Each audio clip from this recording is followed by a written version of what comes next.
This is The Gorge. It's a podcast where my friend Sara and I gorge ourselves in overanalyzing a topic. The Gorge is brought to you by Patreon. That's patreon.com/thegorge, where for just $5 a month you gain access to not one, but two podcasts. Ben, do I have wiggles on your side? Yes, you're good. Okay.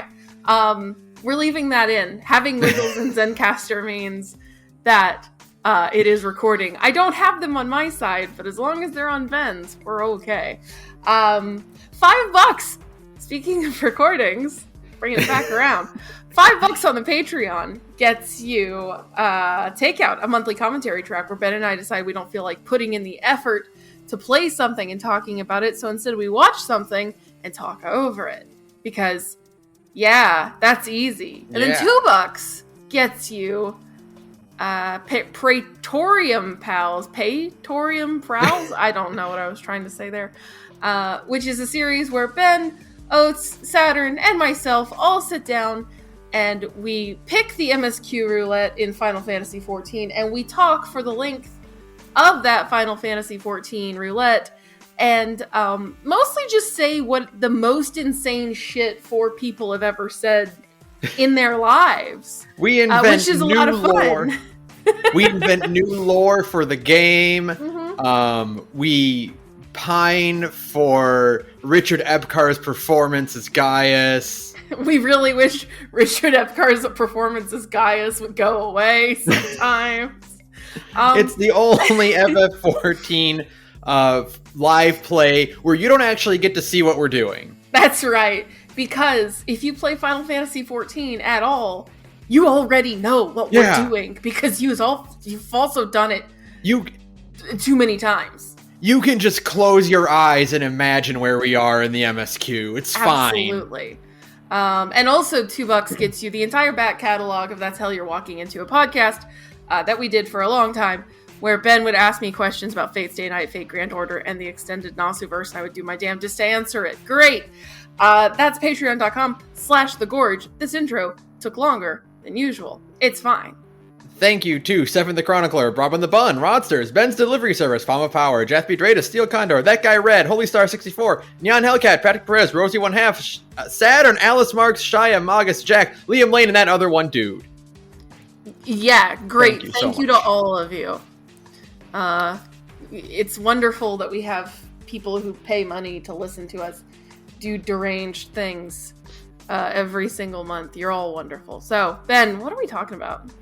We are talking about the first 2 games in the classic Monkey Island franchise. That's right. We briefly talked about these last week on Takeout, insofar that Ben was like, yeah, these are retroactively formative. Yeah. Which is an extremely good way to phrase them. Yeah, they feel like games that were made in a lab specifically for you. Yes. Yeah. Like, I was enjoying them, but even more so, I'm playing this, I'm like, this is just a game for Ben. This is just my humor. The only thing it's missing is some sort of toyetic element. Yeah. Oh, you know? Yeah. I mean, considering the subject matter and considering it's Lucasfilm, like, making this, I'm surprised there's not just an infinite number of Monkey Island figurines and whatnot. Play sets and yeah. You know, stuff of the boats and the islands and things like that. Yeah. I want a little Sam bobblehead, but the bobbles are his arms. Yes, or a little stand, absolutely. Stand bobble arm. Absolutely. I love that. So I do have a thesis statement for these 2 games. Okay, hit me. I wrote something down because I wanted to express this to start off with. Mm-hmm. So, Secret of Monkey Island earns its place as one of the genre-defining point-and-click adventure games. Its use of humor serves to not only guide the story, but also the puzzles in creative and intricate ways, and its influence is still felt in point-and-click adventure games to this day, and Monkey Island 2 is also pretty good, I guess. Monkey Island 2, not to start with the second one, but the funny thing about Monkey Island 2 is that it is everything that Monkey Island 1 is, but more, to both its benefit and its detriment. Yes. That is an incredibly good way to put it. It is everything about Monkey Island amplified, both good and bad. Do you like all the comedy and the goofy characters and the weird ways to solve puzzles? Great, you're gonna love Monkey Island 2. Did you hate how you sometimes just felt like you were guessing to solve puzzles in The Secret of Monkey Island? Boy, have I got bad news for you. You know? I think the interesting, and this applies to both games in general, but like more so in Monkey Island 2, the thing about some of the puzzles is that when you solve them, you're like, oh, okay. Of course. In the logic of the game world that they have set up, as it being basically an early 90s cartoon, this makes total sense, right? Sure. Like, I get what they're doing, and this makes sense. How the fuck was I supposed to guess this naturally? There is, yeah, in retrospect, you're like, I'm so stupid. And then you think about it for even a little bit longer, and you're like, no, I'm not. No, I'm not. I'm not so stupid. What I'm not is psychic. I'm not psychic, yeah. Monkey Island. How am I supposed to know this? Right? There's the one that I like think most perfectly encapsulates this is in Monkey Island 2, and it is when you have to use the paralyzed monkey on the water pump. Yes. Because it's a monkey wrench. Yes. How the fuck was I ever going to think that? The entire end, I feel like we could talk for a really long time about the end of LeChuck's Revenge, so that's going to kind of go off on its own thing.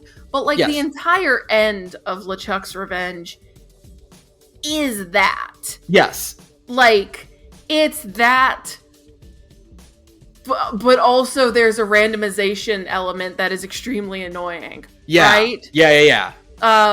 The end of LeChuck's Revenge was designed by an insane person. That's the only possible way I can describe it. I think an actual lunatic designed the end of LeChuck's Revenge. Whoever you are, go to hell. I totally agree on that. Go to hell. The turn at the end is extremely funny, mind you. But the build up to it, you can go to hell. How's that sound? So, but first, to talk about the first game, before we even talk about the second game, I think the funniest thing about The Secret of Monkey Island is how little time we spend on Monkey Island. Right? Yeah, you probably spend like a third to even maybe just a quarter of the game on Monkey Island. You have to spend a quarter of the game on Monkey Island. Like, at that point, like, there's so much more to do on Melee, right? Like, like, that's where all the puzzle solving and all the characters and goofing off and shit are. And it's very, very funny to me. Like, when I was like, wait, I'm already done? The amount of time you spend doing the 3 trials versus the time you spend getting the stuff on the boat set up versus the time you actually spend physically on Monkey Island before leaving. Yeah. It's extremely funny. Like, how little of Monkey Island is in Monkey Island. It is an extremely funny video game. Like, the thing that I take away from it the most is that, like, oh, this game is quoted constantly all of the time for a reason, I see. It totally makes sense because there are just so many jokes that still hit, like, as hard as possible. Yeah, the whole, honestly, one of my favorite parts, you know, everybody references the, oh god, how's the line go? You fight like a dairy farmer? Yeah.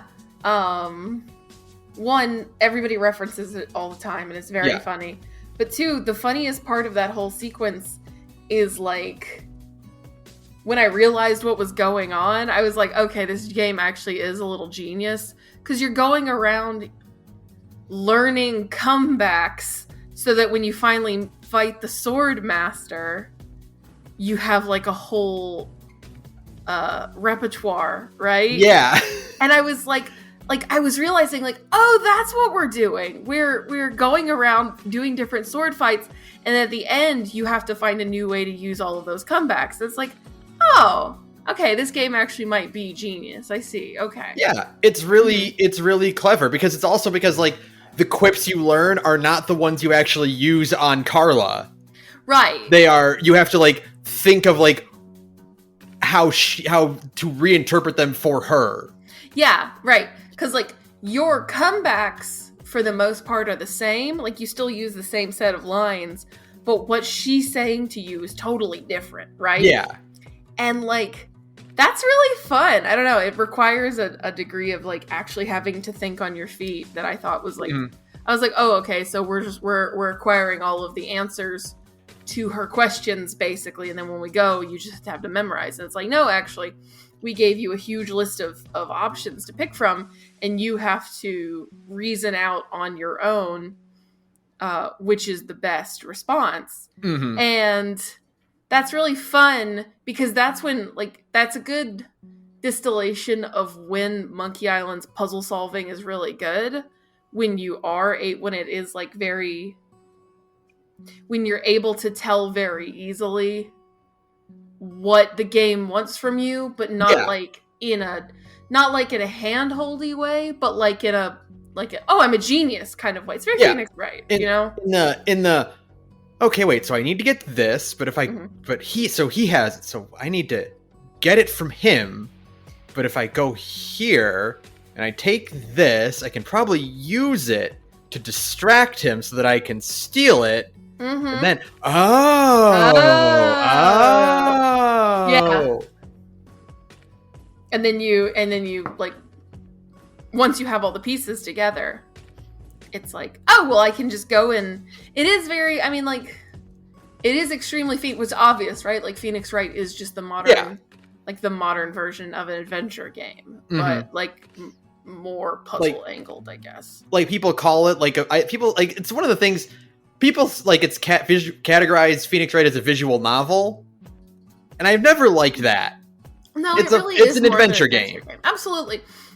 It's just that, like, unlike the modern, or like not the modern, like the traditional adventure game, which is like you acquire just a bunch of shit and you have to take all that shit in your inventory and take it somewhere else and like use it to solve a puzzle in the environment. All Phoenix Wright is doing is saying, like, you just need to get all of the shit you can hold and take it to the same place, and you're going to use it there, right? Yeah. But it's still the same loop. You're still navigating around an environment, clicking on things, and then taking it. Right. I guess that's what this is why we really need to play Ace Attorney Investigations, because it, even more so, seems to just be an adventure game. Yeah. Like an old-fashioned proper adventure game where you walk around and pick up shit and solve puzzles with it, right? Yeah. Like, we need to play those at some point. We do. We absolutely do. I feel like that's really high on the, like, increasingly high on the list as we discover our love for, I mean, we already knew we loved Ace Attorney, but also adventure games. They're good, as it turns out. But yeah, no, that's like when Monkey Island like really shines, is when it's giving you like, when you have all the tools at your disposal and you are able to intuit using your human brain, which works because you're smart and can do logical reasoning, how to solve the problem, versus I'm just going to start rubbing things against this thing and hope one of them works. Yeah. I'm just going to start clicking on stuff with other stuff and then seeing if I can like put it in here, and I guess that worked. I guess that is the same thing as Phoenix Wright, where you eventually get so desperate with a witness not in court, where you just start presenting every single piece of evidence to them. Like, is this what you want to hear? Is this what you want to see? Is this what you want to see? Oh my God. Are you looking for this? Does this do anything for you? How about this? What about my badge? Does my badge do anything for you? Yeah, it's good. It is. Yeah, I think... Oh, did you play in the enhanced version or the classic version? Enhanced. Okay. Yeah. Yeah. I did too, because for one thing, the voice acting is really good. The voice acting is extremely good. Yeah, that's the whole reason I played it too. But I every so often I would like switch back and forth just to like see like, oh, what does this look like? Because like it's also like, well, what does this environment look like in a pixel-based format? Maybe that will indicate an object I can click on. Oh, I never even thought of that. Because like you'll be in like an area with like a bunch of like clutter around the floor, or around the walls, or something, or like in a jungle or something. Like, well, what transferred from one to the other, which indicates that it's important. That is so smart, Ben. I literally never once thought of that. That is genius. Good for you. Because, like, no, I was just happily humming along just with the enhanced version, which looks great, by the way. The enhanced version looks insanely good. I was just constantly just like, oh, this is kind of like the ideal remake in a lot of ways. Yeah. Where we took everything from the game, but we made it look better, but it's still hand drawn ish. I think are like the character models, are they 3D models that just look painted, or are they sprites? So in Secret of Monkey Island, they were all sprites. Right. In LeChuck's Revenge, Guybrush, LeChuck, and one other, I can't remember what character it is, but one other character are 3D models that are rendered to look like sprites, and everyone else is a sprite. Is it, what's his face? Largo? It's the guy in the... No, not Largo. It's not Largo. It is, I can't remember his name, but it's the guy that you have to win the drinking contest against. Oh, yeah, the old pirate, or the retired pirate. Yeah, I know exactly who you're talking. Why is he a 3D? Okay. I have no idea why him. Bizarre choice for just like this one guy to be a 3D. Okay, fine. But yeah, I could tell with LeChuck that he was a 3D model, so I was curious about like the rest of the game. Yeah, it's just him and Guybrush, and then that one guy. But in Secret, everyone's sprites. Okay. But no, game looks great. Like, very smart to switch back and forth between Classic Edition and regular edition, or Enhanced Edition. Yeah, I also just liked looking at the more, like when they switched to like close-up portraits, like switching back to see like the more realistic versions of the characters. Yeah, because like the OG art style wasn't so like over the top and cartoony. Yeah. Which I guess the art style for the Enhanced Edition was meant to kind of coincide with the Telltale games that eventually came out that also had like a very similar style. Yeah. This was like a year or two, I think, before the Telltale games that are no longer canon, by the way. Right. Because Secret was 1990. I think LeChuck's Revenge was in 93. Wow, 1990. And then the next one, I think it's Escape from Monkey Island, was like 97. Okay. And that was the first one to have voice acting and kind of like define the cartoony versions of the characters. Okay. And then I think it was the Telltale games and then Return. Because the Telltale games. So I know that the Enhanced Editions came out in like 2010, and the Telltale games came out in like 2012, 2013, something like that. Maybe it was later than that. But yeah, so I like the way the games look. I don't know. I love adventure game aesthetics just in general. Oh yeah. Because it always makes me feel like looking into a dollhouse, like a very elaborately staged little dioramas. You know what I mean? Yeah, like people are there and they become kind of fixtures of the environment, and like you have like a certain number of objects that are very meticulously placed for the character to interact with. Right. Yeah. And I don't know, it's always just so charming. Every time you play one, you're like, oh, okay, this is all of these little immaculately placed pieces to make it look, it's like a Disney ride. Yeah. You're just going to kind of like it. It's like Pirates of the Caribbean, but you can walk around in it, which is, of course, the one thing everybody wants to do. Right. It's, and like all the people you interact with are like actors or people in costume suits. Yeah, and that's why they all make like extremely anachronistic jokes and stuff. Yeah. Because you're just talking to a bunch of actors instead. Yeah, it's cute. Right. It's good. It was fun going back and forth occasionally because like the current modern style is very cartoony and very Saturday, like specifically Saturday morning mid 90s cartoon aesthetic, right? Switching back to the classic version with like more realistic character designs and more like it looks like photo, like you got people in costume, gives the exact same writing more of a Princess Bride vibe. Oh yeah. Which made me realize that The Princess Bride is just a live action cartoon. Oh, it absolutely is. Yeah, 100%.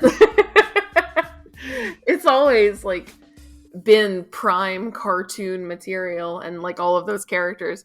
I mean, it wouldn't surprise me because Princess Bride is an 80s movie. I wouldn't be surprised if Tim Schafer and co were like extremely inspired by Princess Bride, right? Just look at Guybrush and Elaine. And it's just Wesley and Buttercup. Absolutely, yeah, of course. That's just what they are. Although hilariously, Buttercup, who is always kind of everybody jokes that she's a bit underdeveloped, still a more developed character than Elaine Marley in either of these games, which is really fun. Because, like, going into Monkey Island, like, I know that character's name because everybody talks about Monkey Island. And then I play Monkey Island, and she's, like, barely in the fucking things. I know! Either of them. I think it's one of those, like, kind of weird... I guess you can call it a standalone complex almost. Yes, absolutely. Where the version of Elaine that everyone recognizes is the one from like the Telltale games where can be more of a character. Right, yeah. By the way, please look forward to us eventually talking about standalone complex. Eventually we'll do our Ghost in the Shell episode. Because we reference the concept of a standalone complex all of the time.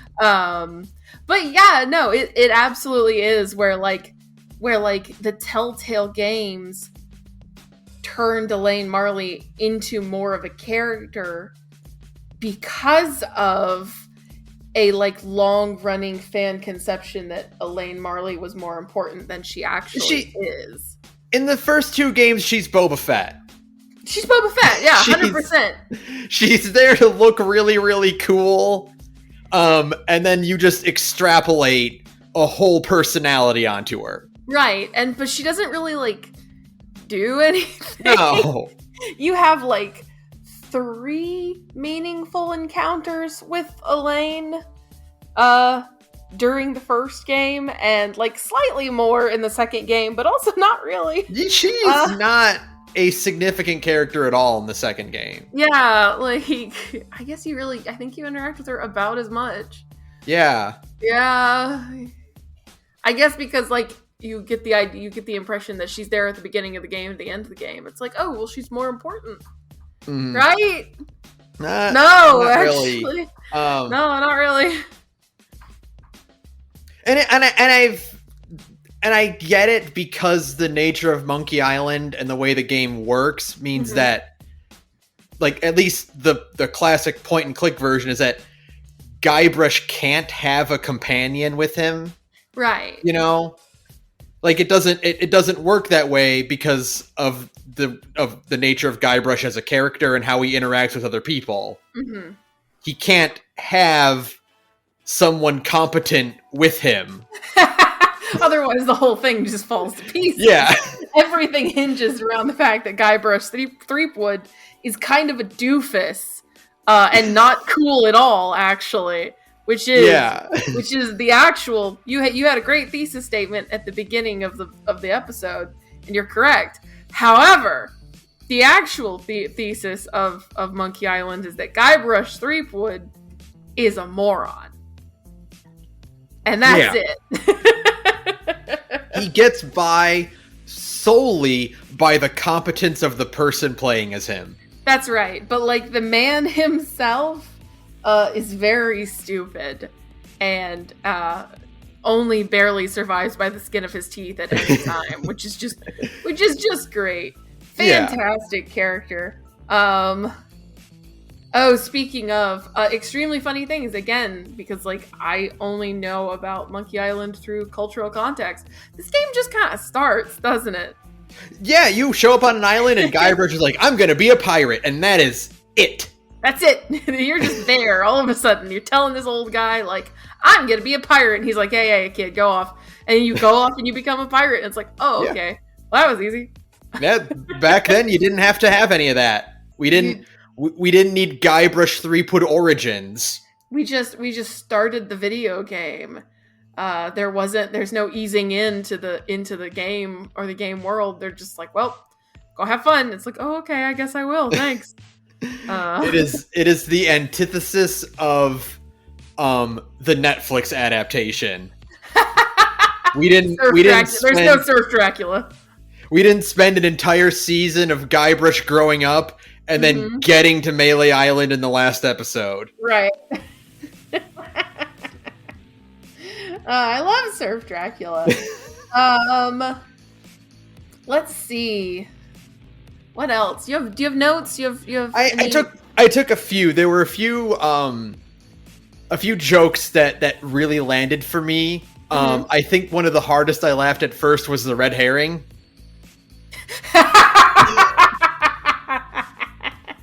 Yeah. I was so mad. I think it's just labeled like fish in your inventory. Yes, it is. And then you're just like trying to pass it out when you give it to him, like, and I'm like, oh, it's a red herring. It's a red herring. Yeah. You motherfucker. You sons of bitch. Because I think at one point they eventually like say it out loud too, that it's a red herring. And I'm just so mad. You eventually give it to the troll to pay him. And it's like, oh, you've been hanging on to this red herring this whole time. And you're just like, God damn it. I hate it here. It's so funny. I love the repetitive joke of, I accomplished this goal and all I got was this lousy t-shirt. Yes. Love the payoff of it being the treasure of Melee Island. Yeah. That you have to go and dig up. I found the treasure of Melee Island and all I got was this lousy t-shirt. which really does fit in with the idea of it being a theme park, because the whole thing is centered around like, okay, well, make sure you put it back when you're done so that someone else can get it. Yeah, exactly. So somebody else can find it, because you've got to do, we've got to set up our theme park adventure so that people can go around and do their daily quest to become a pirate. It's great. The bit with all the doors opening to reveal that Meat Hook's terrible beast is a parrot. Yes. Also got me. Extremely good. Love the panning shot of like, again, it's in that cartoony style. Like, that's the cartoony style close up of like Guybrush's face lighting up as he opens the door, and it's just a parrot. It's just a parrot. Just a regular parrot. The bit where you have the fight behind the walls of the manor. Yes! Oh my god. I wanted to talk about that one so bad because it's so funny. It's just showing lists of actions you're taking. Yeah. Especially because you're still expected to like try and click and solve things. Yeah. Like, in the like totally blind. I don't know. I love that so much. I love where it's like use gopher spray on gophers. Yeah. Use gopher spray on smaller gophers. Use gopher spray on strange man. Yeah. Getting just kicked through the painting and then just going right back in. Just like, what? Back we go. It's so good. It's so it's Looney Tunes is what it is. Like, the whole thing is extremely Looney Tunes. Like, obviously. Yeah, classic cartoon vibes off of that. It's a masterpiece of a game. It really is. It's so funny. Just like the jokes.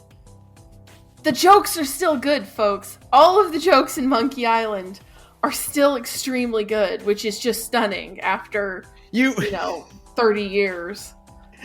You finally get to Monkey Island, and you meet Herman Toothrot, and he's like, "Oh yeah, I've got a ship." Oh my god, my favorite joke in The Secret of Monkey Island is when you're like, well, I gotta go back and save Elaine. And Toothrot is like, I've got a ship, but you've got to promise you'll come back.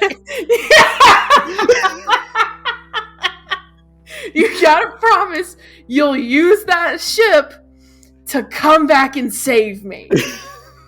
And it's like, hold up. What? It's so good.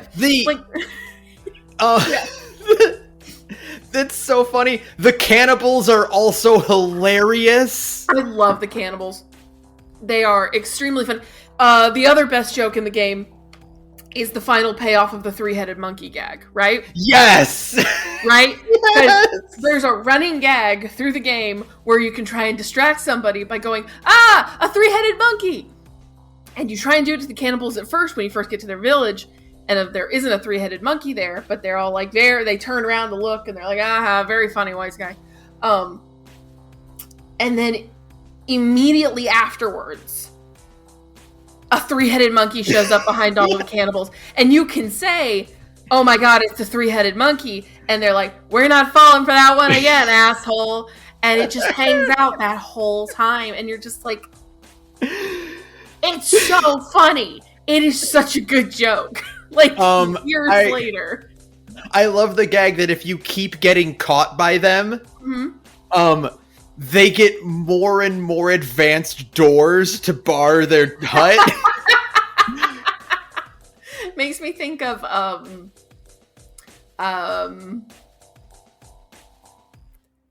Undertale. You know when you keep getting caught by Papyrus and he keeps like upgrading the cell that he's keeping you in? Yeah. It eventually ends with like this industrial grade metal bank vault door. God, it's so good. No,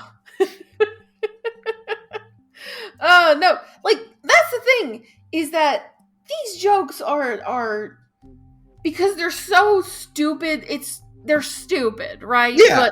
But I mean that in the most affectionate way possible. Every single joke in Monkey Island is like stupid slapstick bullshit, and I love it. It's almost the kind of humor that you don't see anymore. Honestly, yeah. Like I was playing this and I'm thinking like, what is the last cartoon I watched that felt like Dexter's Lab? Right. Or like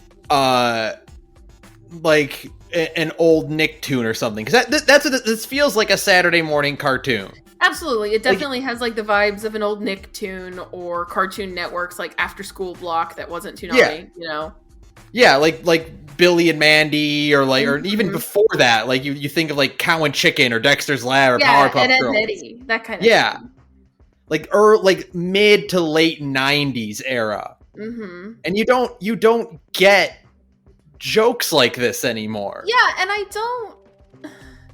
Maybe this is a case of, as Lindsay Ellis has famously said, 9/11 ruined everything, where like culture started taking itself so seriously.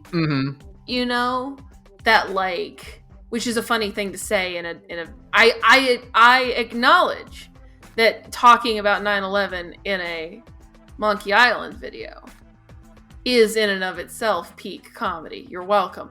But like that is, you can see like a genuine shift in culture away from like pre and post 9/11, right? Right. And like, I wonder if that's just a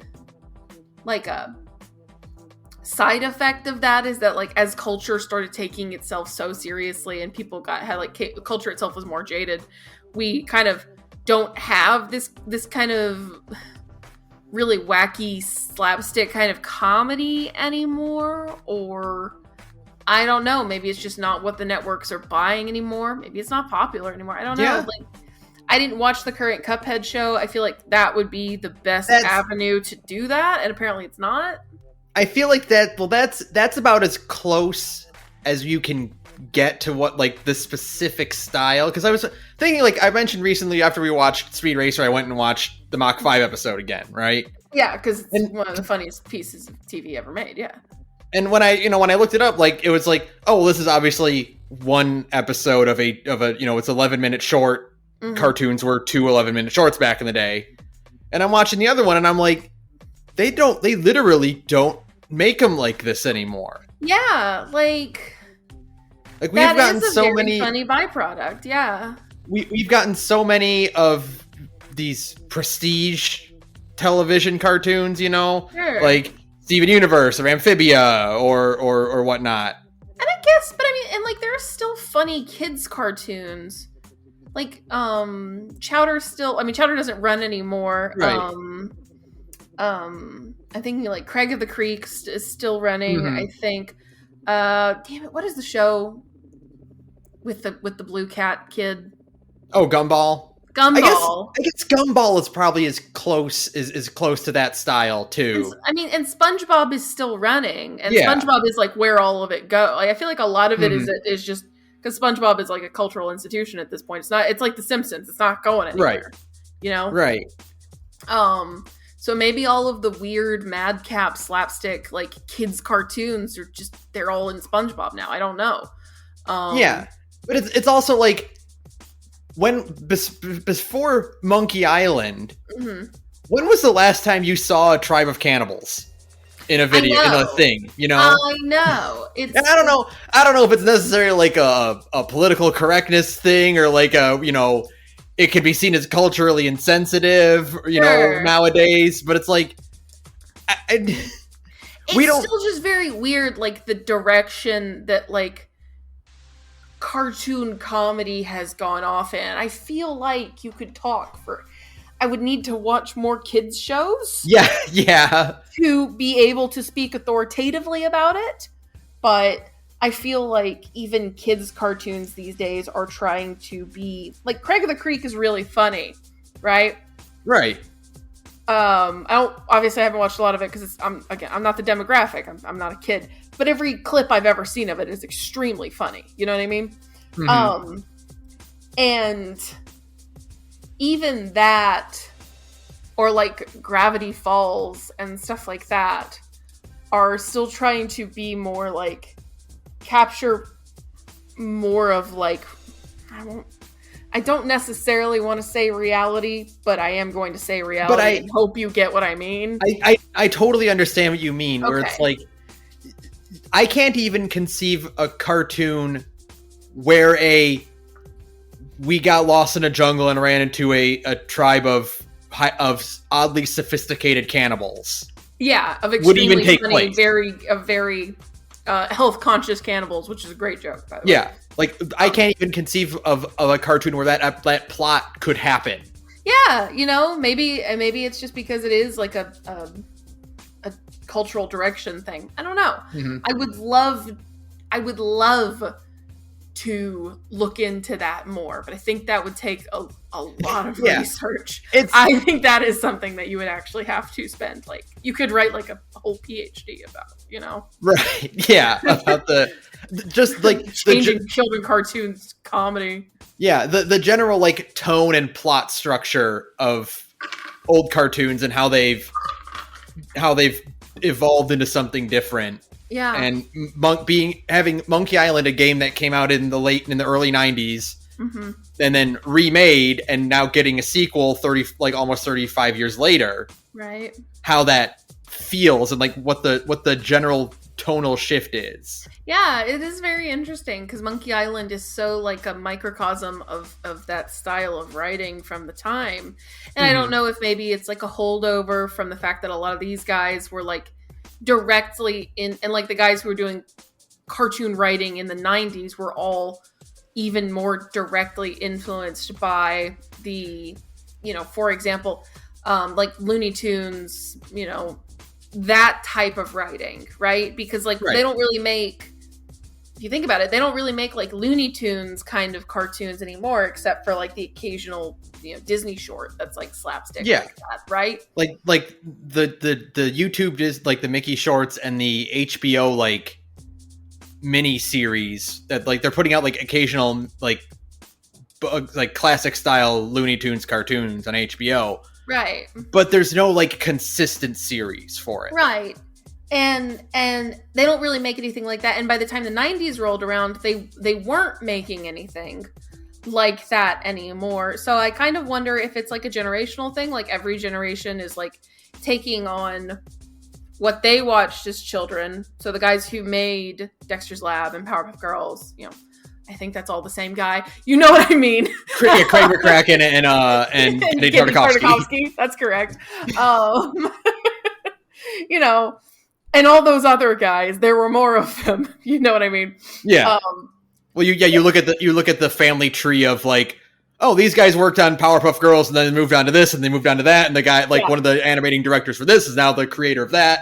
Right. And I mean that's how it is these days too. But I kind of wonder if it's like, well, they were all watching Looney Tunes and stuff when they were growing up, and now they're adults and they're making cartoons, so they're taking like jokes from Looney Tunes, but then iterating on those in their own funny way, right? Mm-hmm. And then the people who grew up watching Dexter's Lab and stuff like that, now they're making cartoons, so they're taking similar jokes from that. Because, like, what is every episode of, like, Gumball that is an anime reference, if not a riff on Mach 5, right?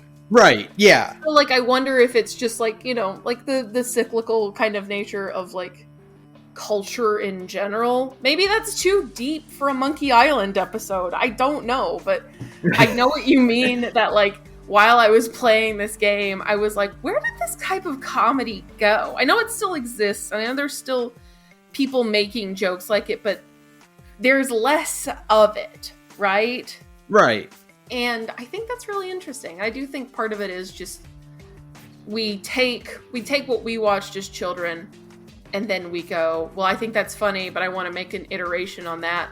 And then in 20 years, whoever grew up watching, Steven Universe and the Owl House and stuff like that, or Craig of the Creek and Gumball, things like that, they'll go and make cartoons, and it'll also be like a completely different iteration where it's like, right, well, these are similar plot beats, but through a different lens, right?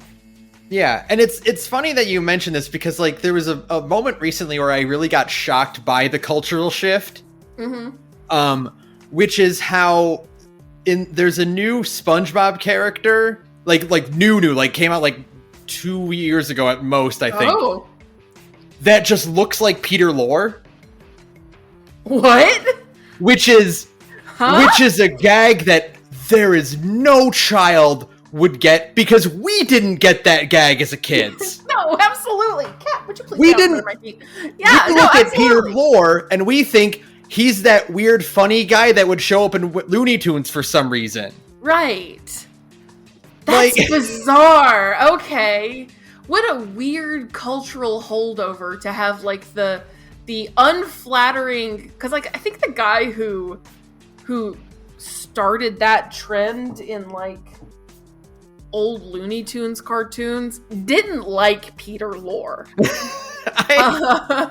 And so now this, like, unflattering cartoon version of Peter Lorre just continues to, like, exist in cartoons, like, 60 years later at this point, right? Like, it's got to have been 50, 60 years since like, the first one I can think of is that Bugs Bunny episode with the red monster in it. And Yeah. That's my first exposure to that kind of caricature. And that's gotta be 50s at the earliest, right? Yeah, so that's gotta be 70 years old, right? Yeah. like 60, 70 years old, and it's still That's insane to me. Isn't it weird? It's so weird. Speaking of, weird that there isn't like a Peter Lorre looking guy in Monkey Island. Yeah, there aren't really a lot of like, here's famous late 80s, early 90s actor.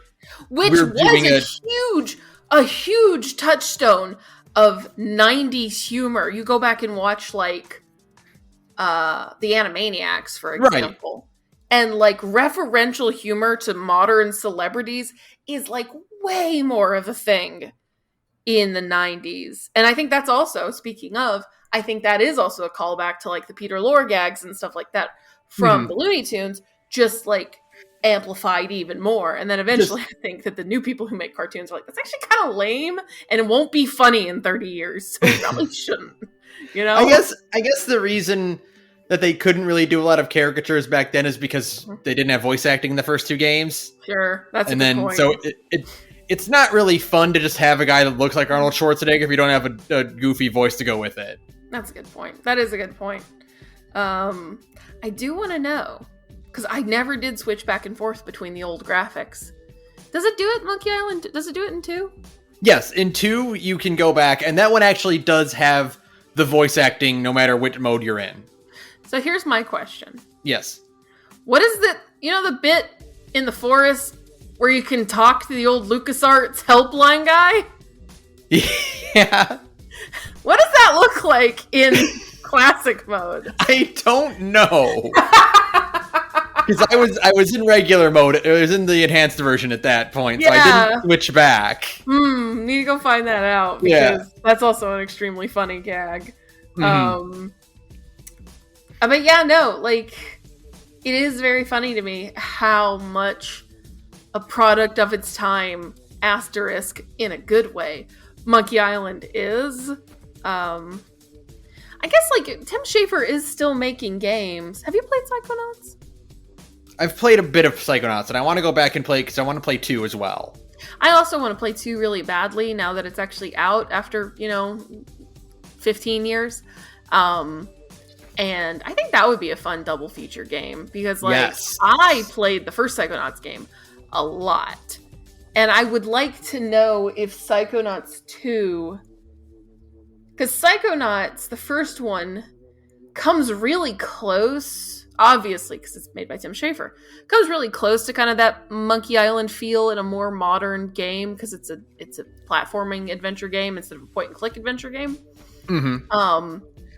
But like, that same kind of like crazy self-referential humor, but a bit more,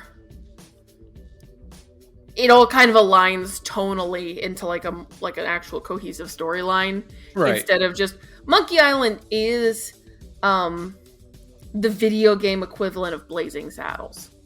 Yes, that's a great way to put it. Where like, we're just gonna keep telling jokes, and if one doesn't land, doesn't matter. We've already told 5 more. One of them is gonna land, right? Yeah, if they just throw enough jokes at you, enough of them will hit that you'll still be laughing at the previous one by the time the next one that you like comes around. Right. So even if there's a dud, it doesn't matter, because they've already moved past the dud joke, right? Mm-hmm. Like, that's Monkey Island in a nutshell, I think. But like, Psychonauts is a little less of that. Like, it's more trying to tell, it's not just a bunch of jokes strung together into like a semi-cohesive story. It's like, well, there's an actual cohesive story, and also there's a bunch of jokes in there, right? There's a difference. There's a distinction to be made there. Honestly, the funniest thing of playing Monkey Island is realizing, like, oh, this game is just a bunch of jokes. Like, there isn't really a plot to. I mean, there is. There are moment-to-moment plot beats for sure, but you could write them all out on a piece of paper in 10 minutes.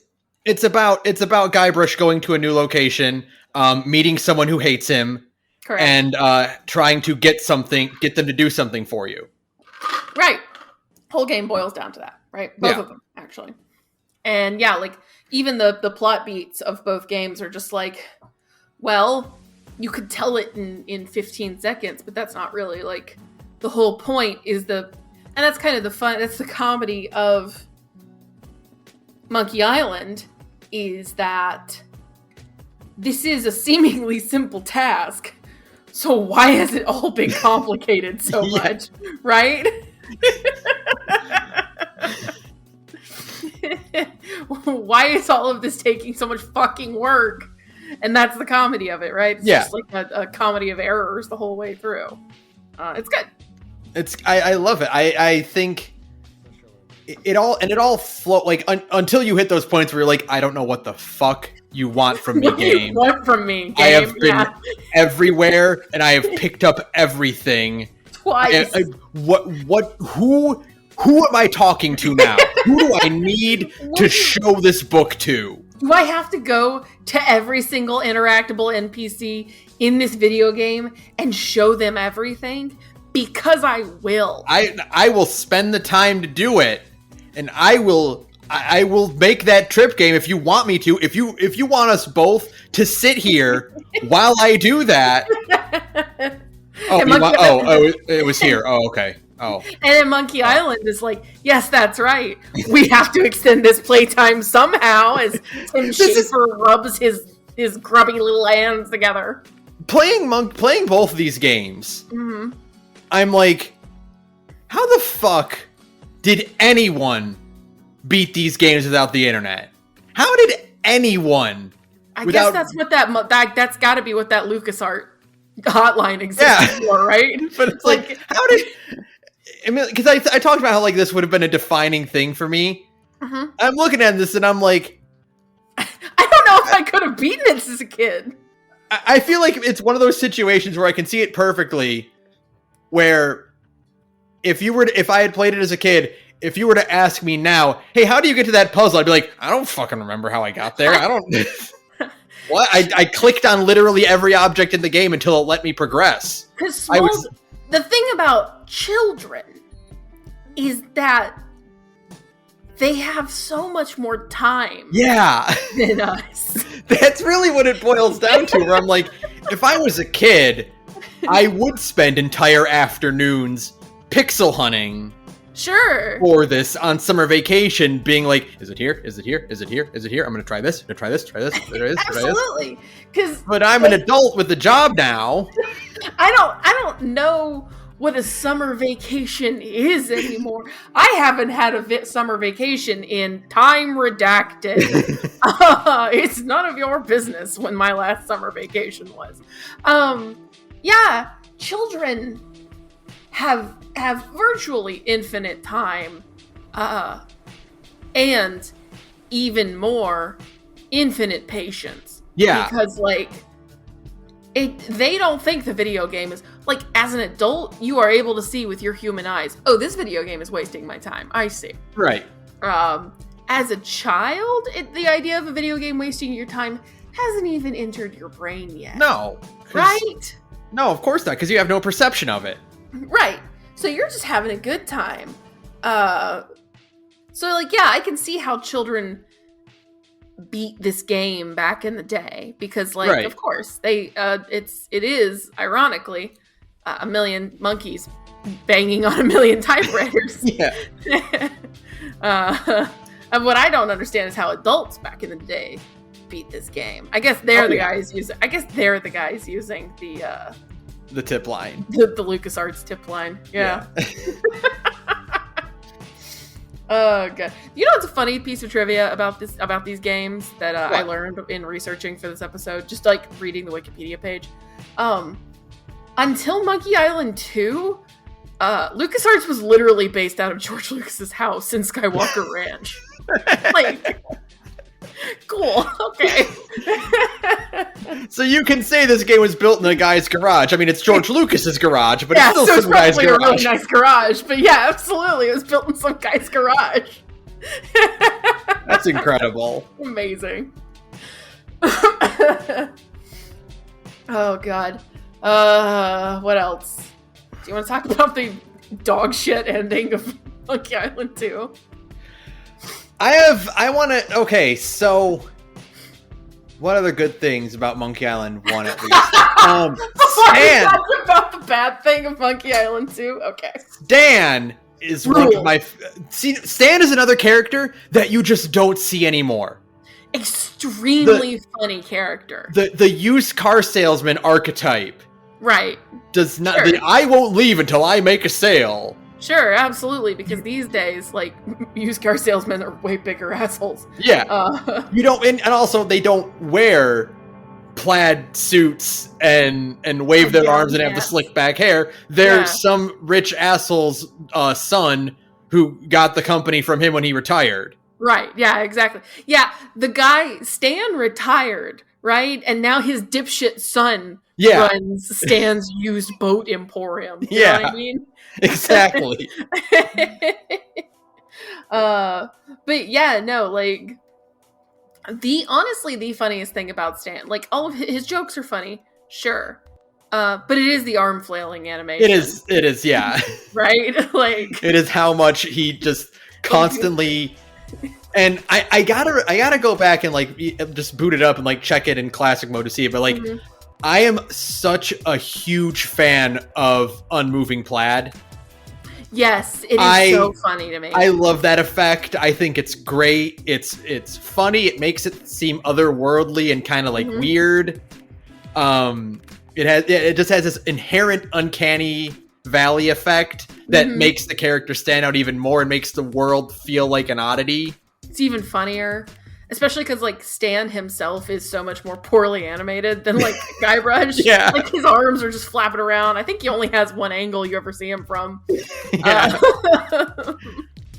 And it's just really good, you know? Like, there's so much comedy just in that. So, I looked into it a little bit, and I'm going to play them eventually. I want to play, like, go back. Once I finish Return, I'll go back and play the, quote, non-canon ones. Even in the 3D ones, they put in the effort so that Stan's plaid texture is unmoving.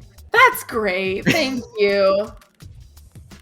They were like, I was reading, like, it's actually really, really hard to do on early 2000s 3D technology, but they wanted to make it work because it's Stan. Right. Oh, that's good. Okay, well, good. But no, yeah, everything about Monkey Island 1 is immaculate. Exactly. Fantastic game. And Monkey Island 2 is pretty good, I guess. And Monkey Island 2 is pretty good, I guess. It is extremely good, except for when it's like, come on. So and it's not just the puzzles, because the puzzles there are a lot of overcomplicated bits. Sure. In that game, because you're also now going to 3 islands that all have their own overworld map with multiple locations on each of them. And like, the thing about Monkey Island 2 is that if the shit you got on Scab Island was only for Scab Island, that would uncomplicate things more. That would be fine, because it's like you're going to hubs with their own puzzles. Right. And you are going to... That's all contained, so it's like, well, I got this here, so it's gotta be somewhere else here. It's gotta be somewhere here. No. Not how Monkey Island 2 works at all. There are a lot of mechanics that require juggling, like the library thing, where you have to check out multiple books, and you have to know what book to look for. Right. And how to use that book once you check it out. The library thing is where, like, I was just like, I could feel myself starting to mentally check out. You know, like, it's about that part where your brain starts to calcify. Even though I still think, like you said, Monkey Island 2 is pretty good, I guess. That's the part where you're just like, this game is wasting my time. You're an adult now, and you can go, this game is wasting my time. Hold on. You have to watch the librarian slide off, which the animation was funny the first time, because she looks so gleeful while she's kicking her feet. And, but to do it every time, you need to check out a single book. Yep. it's just it's not. It doesn't have quite the same style of humor. It feels way more cartoony in a negative way. Right. Where it's like you get things like which this is a product of its era, but things like Governor Fat as a character. Yeah, who is just like repulsive. Yeah. In basically every way. And like not even as a funny joke. It's just kind of that like you said, a product of its era, that 90s gross out humor that even as a kid growing up in the 90s did nothing for me, like ever. Like I suppose I was a delicate little child who did not like that kind of humor. And I still don't. As an adult woman, I think the occasional fart joke is funny, sure. Right. But like everything going on with Governor Fat, I'm just like, okay, Monkey Island. Okay. The joke is he is fat and he eats a lot. He's fat and disgusting. Isn't that funny? Isn't it? Laugh. Why aren't you laughing? It's like, well. There was also way more phlegmy spitting in this game than I cared to deal with. Yeah, absolutely. A lot of spit. A lot of gross humor. Yeah. In this. And you know, like you said, it's 1993. Yeah. It had become in vogue. It was a product of its time. That doesn't make it any more enjoyable to play, right? Or to interact with. And it's like, okay. And there's the writing suffers a bit. I feel like specifically because Guybrush is kind of a sociopath in Monkey Island 2. Yeah, he kind of sucks ass throughout all of Monkey Island 2. Like Secret of Monkey Island is the joke is often Guybrush is kind of a hapless idiot. Sure. And when you do have to like steal something or kind of trick someone into giving something up, those moments feel like more like it's kind of lessened by like Guybrush says like, oh, I'll put this back when I'm done, or like, you know, or like you're tricking someone who is an enemy of you and you're trying to outwit them and actually be clever. Yeah. How to put it?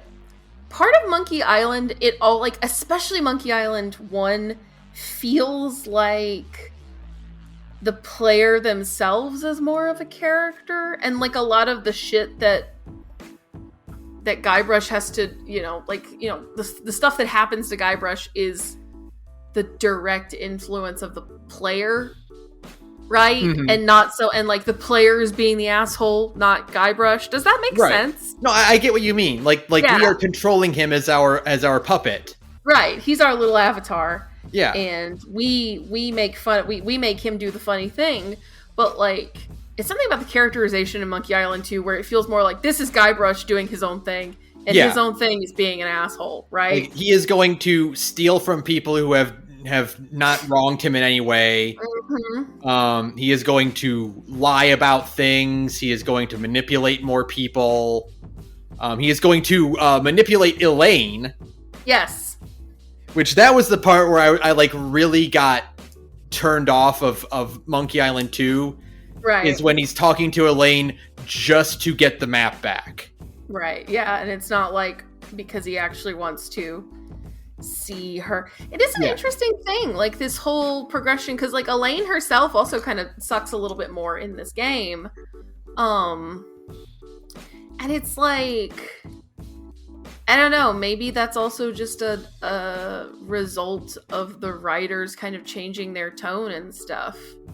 You know, like there wasn't really anybody in Monkey Island 2 that I liked.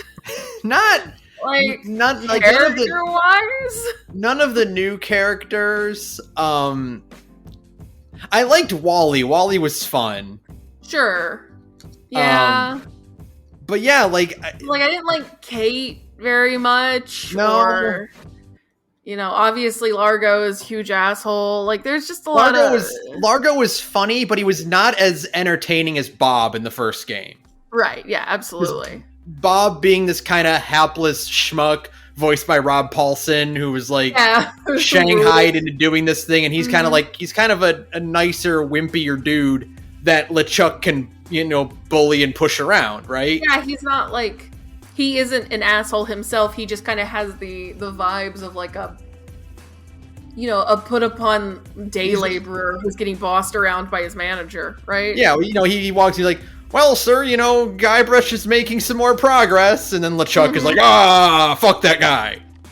Whereas, like Largo and LeChuck are kind of the same character, personality-wise, so there's not really a fun dynamic when Largo has to report that Guybrush is making progress. Mm-hmm. Yeah, so, you know, like, excuse me. There's also the fact of, like, the 4 map pieces taking forever to get. Yeah. Like, there's that part of the game takes way too long. It felt like, you know, it was obviously like, they're like, okay, well, we're going to do the next iteration of the 3 trials, which is get the 4 map pieces. But they didn't feel as like self-contained as the trials were. Sure, and that makes sense because, like, I don't know, I feel like in a different universe, Monkey Island 2 would have had 4 islands on it. Yeah, yeah, and each one has a map piece. And each one has a map piece, and you can pick excuse me. You can pick which island, like, the order you want to do them in, right? Yeah. And, like, get a piece of the map from each of the 4 islands. And, like, that's the fun of it, right? Is that you have a little bit more choice of, like, the order in which you do things. And if you're stumped on a puzzle, you can go off to, like, another island and maybe get that one faster, you know? Yeah. And instead of having this whole, like, you've got to go from one island to another and back and forth, you know? Mm-hmm. That's kind of how I felt with the 3 trials, where I'm like, okay, well, you know what? I don't know what they want me from this one. Sure. But so I do have this object, and I'm pretty sure that's going to tie into this other one. So let me go explore this avenue while I think about the first one a little bit. Right, and it's all, like, way more self-contained because it's all on the one island, so it's easier to get around, and it's not, you're not dealing with loading screens because that's what writing with the dreadlock guy is. Yeah, Captain Dread. Captain Dread is just a concealed loading screen, you know. And it's like, oh God, thank God for small mercies. I was expecting, like, are we gonna have to do this little traversing the map video every time we switch islands? Yeah, I was very worried. I was very, very worried. I was like, okay, in that case, I'm going to look up a guide to make sure I'm doing everything I need to do on one island before I move on. And being as efficient as humanly possible, yes. I am not leaving this island until I have picked up every single rock. Yeah, it's just, you know, Monkey Island 2 is good, I guess. There's still a lot of charm in it, for sure, but it feels like it's marred by things like everyone being a little bit more cynical and rude in general. Sure. Kind of the parts that I wasn't really I'm not a big fan of everyone is an asshole type writing, you know? Yeah. Like, I liked that even if it was kind of rushed and like, shallow, I liked that Elaine and Guybrush got along in the first game. Yeah, it was a silly little thing where they, you know, immediately go from her being kind of ambivalent to him being like, oh, Guybrush, hold me. But, like, I don't know, it was still kind of funny. They still, like, got along at the end of the game. There was that whole bit where he, like, shows up to save her from the wedding, and she's like, damn it, I had it figured out. You're good. Like, I was about to do it on my own, and you're ruining it. Like, that was funny, you know? That's a good bit. And I don't know, there was still, like, funny little, like, chemistry between everyone. I thought it was funny that, like, you know, the crew you assemble in Monkey Island, like, they're all like, yeah, we'll go with you, and they're not very helpful, but I don't know. Yeah. There was still a humor in that too, where they were willing to go along with you, and then they're like, actually, you know what? Elaine, and the funny thing is, they were right. They were totally, that's one of the best jokes, is the governor can handle herself, and it turns out they were right. They were totally right, yeah. Like, the governor was totally, like, if Guybrush hadn't showed up and ruined ruined LeChuck's day juice, she would have had it in the bag, no problem. And that's the funny part. Like, Guybrush should have just fucked off and become a pirate with his idiot friends. That's the comedy of it, is that they were willing to help, but then they're like, you know what, actually, the governor can do this on her own. Don't worry about it. Let's just go be pirates and get drunk for a while, bro. Like, you know, that's funny. That's a good joke. Yeah. There's nothing really like that in Monkey Island 2. No, and that's the thing, is that, like, and especially because the joke is no longer becomes Guybrush being a hapless idiot, because now he is also doing things like framing someone to get arrested who had previously helped him out. Yeah. You know, and it's just like, well, this goes from being like, oh, Guybrush accidentally broke something, or like his being a clumsy oaf who's not thinking clearly, unintentionally got someone in trouble. Right. It's like, you are deliberately going out of your way to do these things. Yeah. Excuse me, my goodness. And you know, it all kind of culminates finally in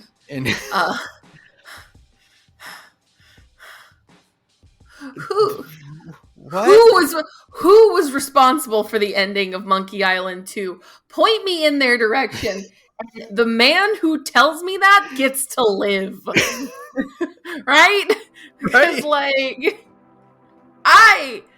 at first, I was like, oh, this is kind of funny and weird. And, like, it's a little weirdly fucked up. Like, the whole constantly stabbing the voodoo doll thing over and over again. But also, Guybrush has been kind of an asshole through the whole game, so I guess it's justified. The inherent joke of, I'm going to use the spell to send you to the netherworld, and then it just warps him to a room across, and LeChuck's like, what? But then he's also like, well, I guess this just means I can keep stabbing you over and over again, so that's kind of funny. Except it stops being funny the moment you realize, oh, this is going to interrupt my trying to solve this puzzle. It's like Mr. X. Oh, but so much worse. But there's nothing you can do about it. Yeah, if you hear LeChuck coming, there's no, like...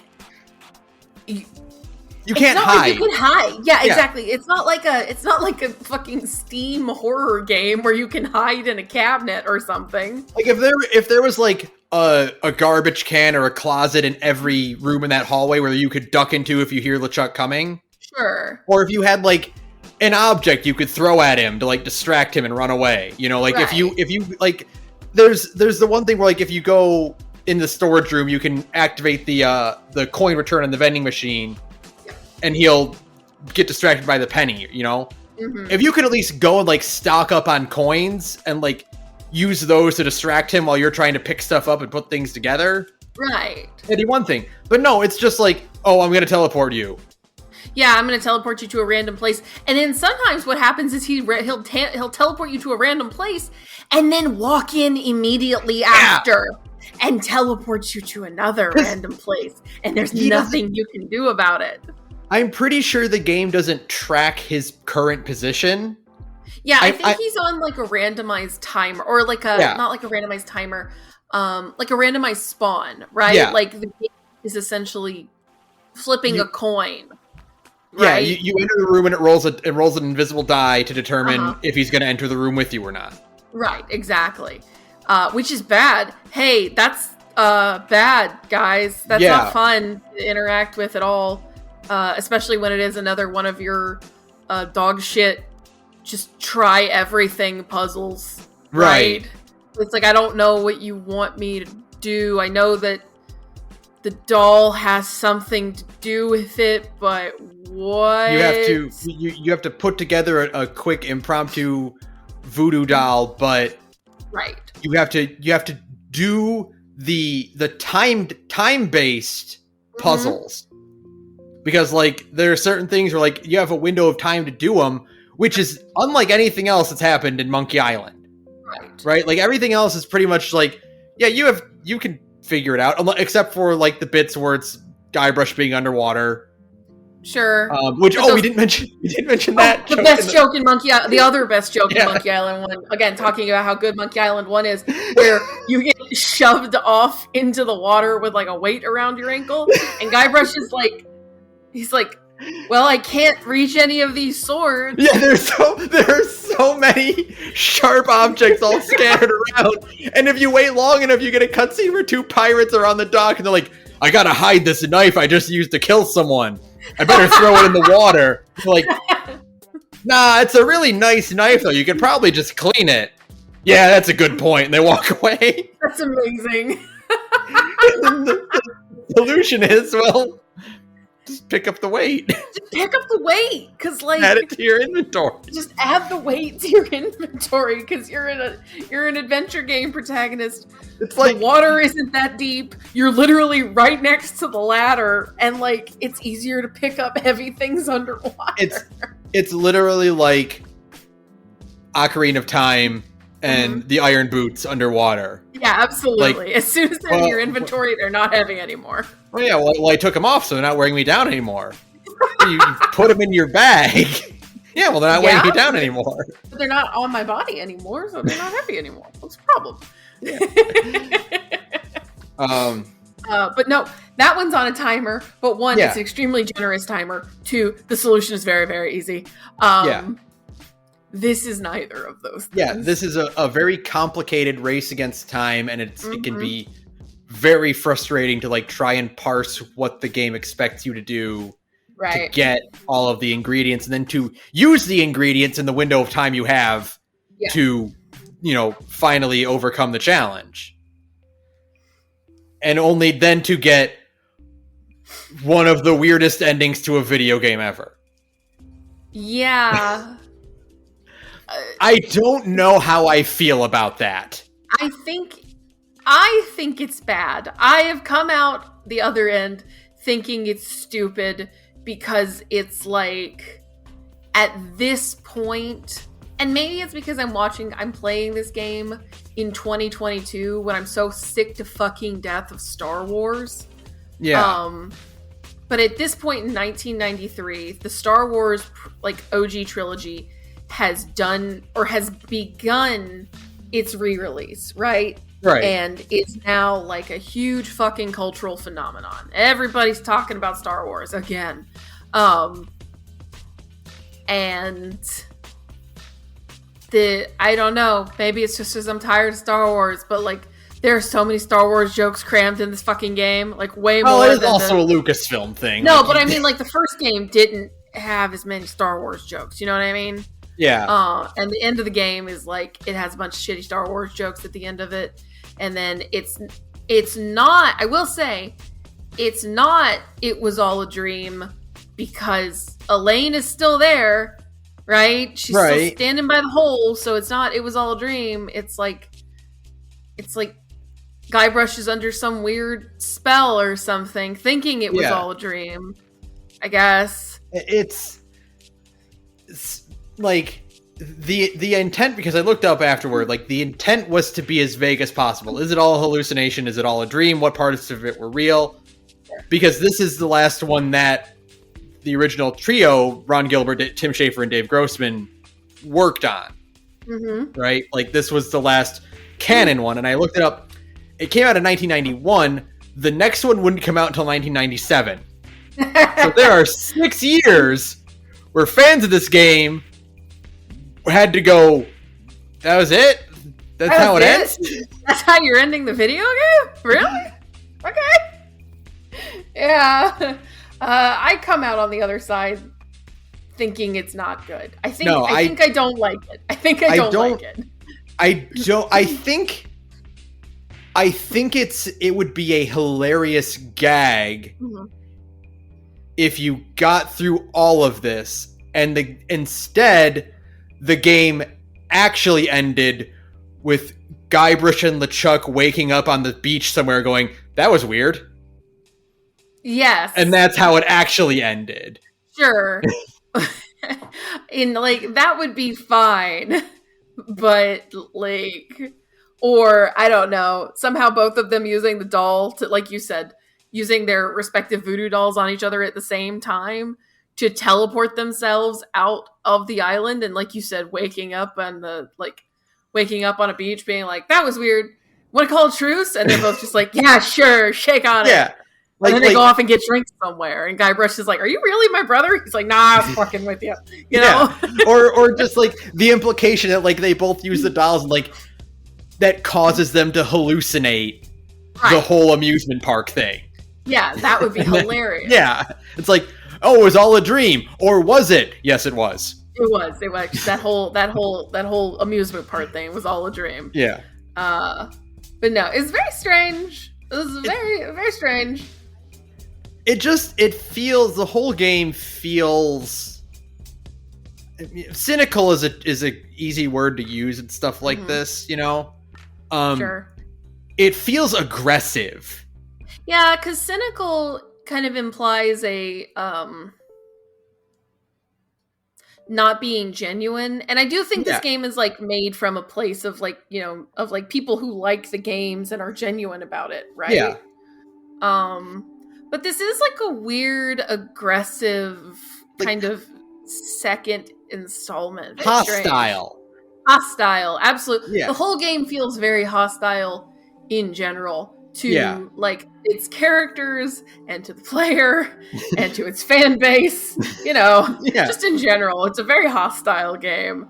And like, I still think some gags like worked, like the whole, you know, just being blown to Dinky Island, I thought was really funny. Yeah, it was a really good gag, Extremely good gag. There's a lot of like little small gags like that. I loved that Guybrush like is given a dress and he's like, well, I guess I'm wearing it. There's no like, oh man, I gotta wear a dress.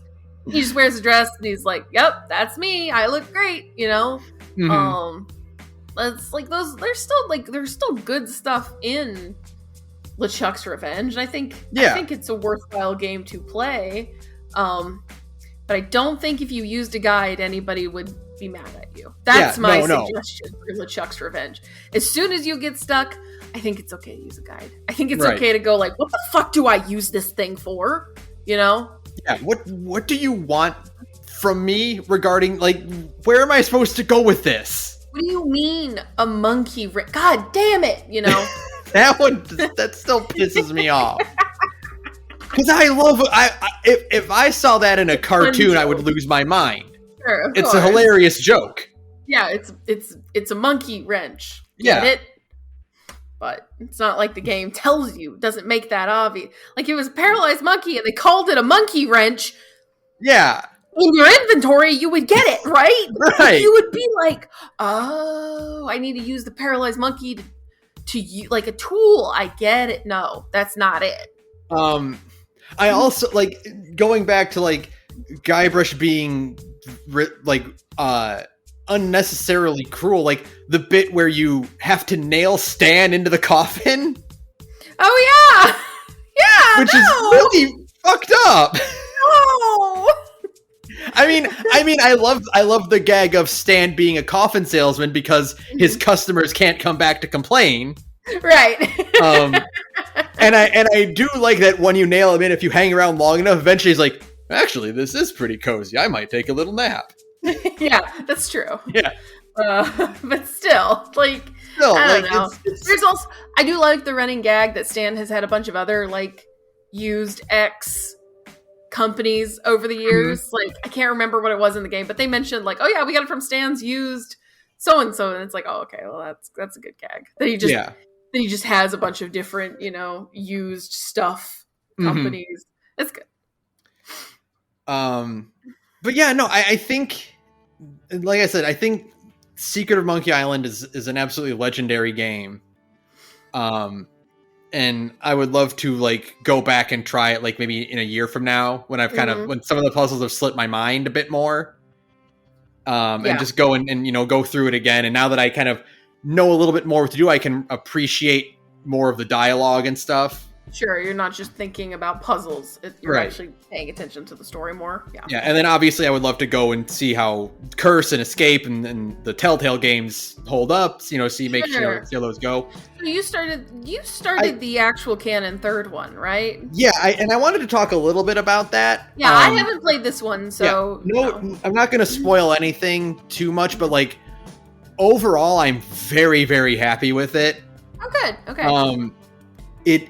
It's definitely so they've done a thing where like it's not, the puzzles aren't easier, but they flow a lot better. Oh, like so they actually make sense for human brains. It's like you can parse the steps you need to take to accomplish a goal. You're like okay, well, this character wants a really long book to read, but I can only check out one book at a time, and I loaned the book I checked out to another guy. So what I gotta do is figure out what this guy wants, and then I can complete the chain. It's like, okay, Right. that tracks. I can follow that branch in logic. Mm-hmm. And it makes sense. And also, a really nice thing is that Guybrush moves really, really quickly in this game. Yeah, thank God. Which is very helpful when you're going back and forth to a lot of different places. Right. You don't want to just watch Guybrush stroll back and forth on Scab Island. Yeah. And I am curious because like we meant, like I will only spoil one quick thing because it made me very happy. Okay. Which is, so Monkey Island 2 ends basically with, Elaine and Guybrush kind of on the rocks. Like they are, and it's very cynical. Like the last encounter we had with them is a very negative, cynical thing, right? Sure. Return to Monkey Island opens, and when you first run into Elaine, you have very, very pleasant conversation. And then when you exhausted all your dialogue options, the choices you have are you can get caught in a loop of, no, you say goodbye first. No, you say goodbye first. No, you say goodbye first. No, you hang up. Yeah. Yeah, and it keeps looping for like a long time until Elaine eventually goes, okay, I actually do really have to go. All right, that's good. Yeah, and it's so like they're like they've gone from like this kind of, and obviously it's the progress of the previous games too, like what has happened between them, but like they are now like these ridiculously sickening sweethearts with each other. Yeah, of course, disgusting. Yeah, Good for them. So now the joke is, instead of Guybrush kind of being a hapless dope that Elaine kind of tolerates and is like, oh, I find your ineptitude charming. Sure. The joke is now, oh, they're so madly, grossly in love with each other. Yeah, and they're both stupid now. Yeah. Okay. That's but good. No, Return to Monkey Island feels a lot closer to Secret in terms of like its humor and its puzzle design and its layout and all that stuff. Okay. I guess it obviously says that the end of Monkey Island 2 was a spell. They do a really so I guess the third, like Curse of Monkey Island, the 1997 game, also obviously retcons it so that they can make more Monkey Island games. Right. But what Return does, especially coming right after Monkey Island 2, is really clever. And I absolutely loved it. Okay. Like I would say, since Monkey Island 2 is still fresh on your mind, go pick up Return to Monkey Island right now and just play like the first hour or so. Sure. Okay. Like, yeah. Because it's super clever and it's hilarious, especially coming right on the heels of Monkey Island 2. Right. Well, that'll be a thing to talk about in roundups at some point then. Yeah.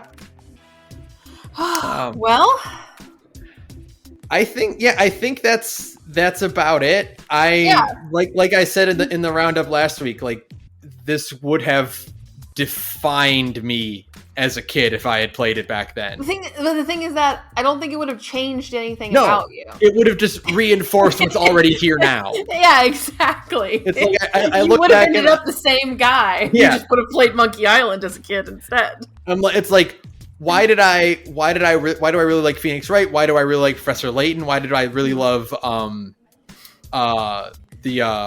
that, Hotel Dusk? Yeah, Hotel Dusk. Like, why do I really love these games? Oh, it's because I've been yearning for Monkey Island this whole time. Right, yeah. Now you need... See, this... Now, obviously, the next progression is you need to play the other Tim Schafer adventure games. Yes, obviously.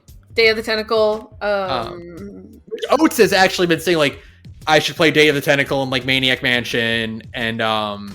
Full Throttle? Is that the motorcycle one? I think so. And then Grim Fandango. Yeah, Grim Fandango. Full Throttle, Grim Fandango. Day of the Tentacle... Maniac Mansion. And she also said I should check out Neverwood. Okay. Which is the what's it? The guy who made Earthworm Jim, his point and click adventure game. Oh, okay. Which I might pass because it's him. It's Doug TenNapel. Yeah, but maybe, I don't know. Like, this is one of those things where I'm like, it's kind of like when we played Hades, and I'm like, do I really, really like roguelikes, or do I just like Hades? Do I just like the vibes of Hades? Yeah. Yeah. And so now I'm like, well, now I'm going to play something that's not Monkey Island and see if it still vibes with me the exact same way. Right, exactly. So, we'll see. Yeah. Okay. I think that's it. Yeah, I think that's all I got. Thank you to Broke for free use of background music. You can follow me on Twitter at thegorgepodcast. You can follow Sara at radioinactivity. For now, maybe. It depends on how things shake out. The beautiful thing about me, not about Ben, but about me, I'm radio inactivity everywhere. Yeah. Like, if there's a social network, there's a 95% chance that the radio inactivity on it is me. There is like, I tried to sign up for something once, and it's like a thing that nobody uses, so it's fine. But my username was already taken, and I know I had never made an account there before, and I was like, who are you? I'll kill you. But I'm radio inactivity on Twitter. I'm radio inactivity, like, everywhere. Or on Tumblr. So, it's fine. I'm radio inactivity on co-host. It's fine. If I have to change this end of the episode bit due to real life circumstances, you'll know. You'll know. Don't worry. Hey, in the event that Twitter vanishes off the face of the planet, which I highly doubt, but we'll see. Right. Who knows? Anything is possible. We do have a Discord. Yes, we do. Come join that and hang out with us. And you can also email us at thegorgepodcast@gmail.com. And if you want to listen to Sara talk about other things, you can basically play the real life version of a point and click adventure game. You can listen to our other podcast. That's right. The real life version of a point and click adventure game is a pen and paper RPG. Because, hey, I'm in another podcast called Big Gay Nerds, where me and a bunch of cool queer friends get together and we play tabletop games. We cycle through different systems every couple of months. There's always a different game running. So if one thing isn't like to your taste, come back in a couple weeks. There'll probably be something else going. Right now we're playing Strike Down Vader, a small, very simple system that it's like a rules light Star Wars system where the only goal is to kill Darth Vader. And you're doing everything you can to procure a single advantage in your attempt to kill Darth Vader. I really like this game. I think John X is a really good GM.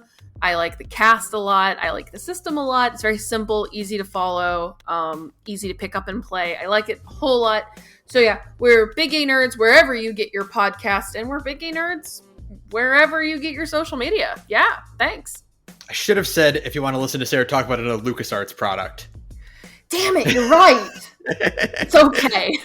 I didn't know what you were still playing or not. We're still playing Strike Down Vader.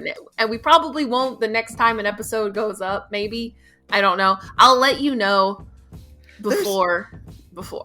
There's gotta be a tabletop RPG that is based around trying to build a real life point and click game. Oh god. That would be way too hard. Because have you ever tried to be a PC in a mystery tabletop adventure game where you have to find clues and solve puzzles? It does sound like a bit of a nightmare to try to run. That would be so hard because so much. Because either where this could be a whole podcast all on its own. But either you just tell the players what all the clues are, right? Or But that's not fun because they're not really discovering anything. Or you have to, like, leave it to chance based on rolls. And what happens if all your players roll ones and they don't find the critical piece of evidence they need, right? Yeah. Like, yeah, I guess that's true. I'm sure somebody has done it before, but I feel like it's a very, very difficult tightrope to walk, right? So I would like to see that, though. If there's if there's a live play podcast out there that's done that before, you should tell me so I can listen to it. Yeah, I would on our Discord. I would like to see that too. But what do you got? What do you got to end this one? I mean, the easy one is fuck the. But I mean, like, really though, fuck the ending of LeChuck's Revenge. Yeah. It's really bad. And I don't mean the it was all a dream part. That part sucks ass. But I mean the last bit where you are trying to assemble a voodoo doll while LeChuck is constantly hounding you. Yeah, the bootleg. I know that this came before Mr. X, but like the bootleg Mr. X sequence where if you get caught, you have no way to prevent it from happening. And again, I can't state this enough. At one point, I guess I rolled poorly because he caught me and teleported me and then immediately caught me again. And then I moved a single room over and he caught me again. Yeah, I had that same thing happen to me where I'm just like, I can't do anything because he keeps popping up. And I can't think because he keeps popping up. So I'm like worrying that like LeChuck is going to show up at any moment too, right? So like I can't think and try and figure out your stupid timed puzzle while this is also going on. And you're teleporting me back to the room and making me forget because I have ADHD. You teleport me out of the room. I'm going, what was I doing in here again? And then I completely forget. And by the time I've remembered what I was doing in here again, the LeChuck is already back and he's teleporting me out of the room and again. It's like, God damn it. Okay. So anyway, I hate that fucking part of the game. Good night, everyone. Good night, everyone.